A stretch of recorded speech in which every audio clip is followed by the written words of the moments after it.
আসসালামু আলাইকুম, welcome to my channel.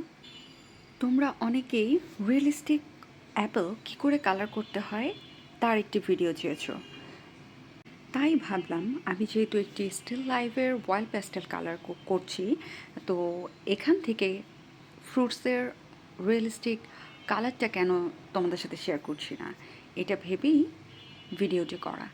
By the way, এখানে তোমরা দেখতে পাচ্ছ অনেক ধরনের ফ্রুটস আছে এবং পেন্টিংটা বেশ বড়। তো এত বড় ভিডিও তো তোমাদের সাথে একবারে শেয়ার করা যাবে না, তাই আমি ভাবলাম এটাকে পার্ট 1, পার্ট 2, পার্ট 3 এভাবে তোমাদের সাথে শেয়ার করলে তোমরা তোমাদের কাঙ্ক্ষিত ভিডিওটি পেয়ে যাবে। এবং এখানে দেখতেই পাচ্ছ বোতল অ্যান্ড ওয়াইন গ্লাসটা আমি একটু স্পিডটা বাড়িয়ে দিয়েছি, নয়তো ভিডিওটি অনেক লম্বা হয়ে যাবে, তোমরা দেখতে দেখতে বোর হয়ে যাবে। সেজন্য তোমাদের যাতে বোর না লাগে এটি চিন্তা করেই স্পিডটা বাড়িয়ে দেওয়া হয়েছে। এবং অ্যাপেল যখন আমি কালার করবো ওটার স্পিডটা কমানো আছে। এবং তোমরা লক্ষ্য করবে যখন আমি অ্যাপেলটি কালার করেছি তখন প্রত্যেকটির কালার পাশে নাম লিখে দেওয়া আছে। সো তোমরা যদি একটু মনোযোগ দিয়ে দেখো খুব সহজেই ধরে ফেলতে পারবে একটু রিয়েলিস্টিক অ্যাপেল কী করে কালার করতে হয়।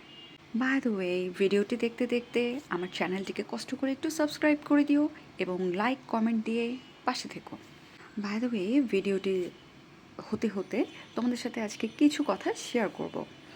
তোমরা যে কোনো পেন্টিংয়ে করো না কেন একটা কথা মনে রাখবে, ছবি আঁকা শুধু ছবি আঁকা না, যে কোনো কাজ যত বেশি চর্চা করবে তত বেশি সূক্ষ্ম, সুন্দর, স্মুথ এবং পারফেক্ট হবে।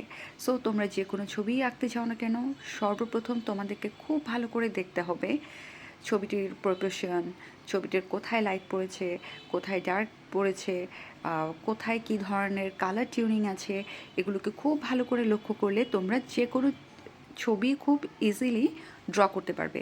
আর একটি কথা মনে রাখবে, যে কোনো কাজের সূক্ষ্মতা আনতে গেলে অবশ্যই তোমাকে ধৈর্যের সাথে অনেকটা সময় ধরে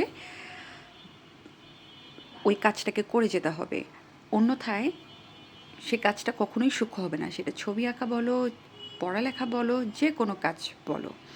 সো সেক্ষেত্রে আমরা যখন ছবি আঁকবো বা যে কোনো কাজ করবো অবশ্যই আমাদের মনোযোগটা খুব খুব খুব ইম্পর্ট্যান্ট। এবং বারবারই বলছি মনোযোগটা খুব ইম্পর্ট্যান্ট। সো আগে মনোযোগ দিয়ে দেখবে, তারপরে ড্র করবে।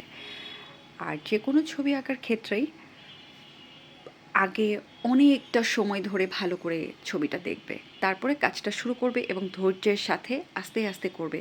দেখবে যত বেশি সময় দিয়েছো ছবিটা তত বেশি সূক্ষ্ম এবং সুন্দর হয়েছে এবং ছবিটার ভিতরে একটা পারফেকশন আনতে পেরেছো। সো সাথেই থেকো, পাশেই থেকো এবং আশা করব ভিডিওটি দেখে তোমরা তোমাদের মতো বাসায় বসে প্র্যাকটিস করবে এবং আমার সাথে শেয়ার করবে। Thank you so much. ও, আরেকটি বিষয়, তোমাদের যদি আরও কোনো কিছু জানার থাকে বা আরও ক্লিয়ার হবার থাকে তাহলে অবশ্যই আমাকে কমেন্ট বক্সে জানাবে। Till then take care and good bye.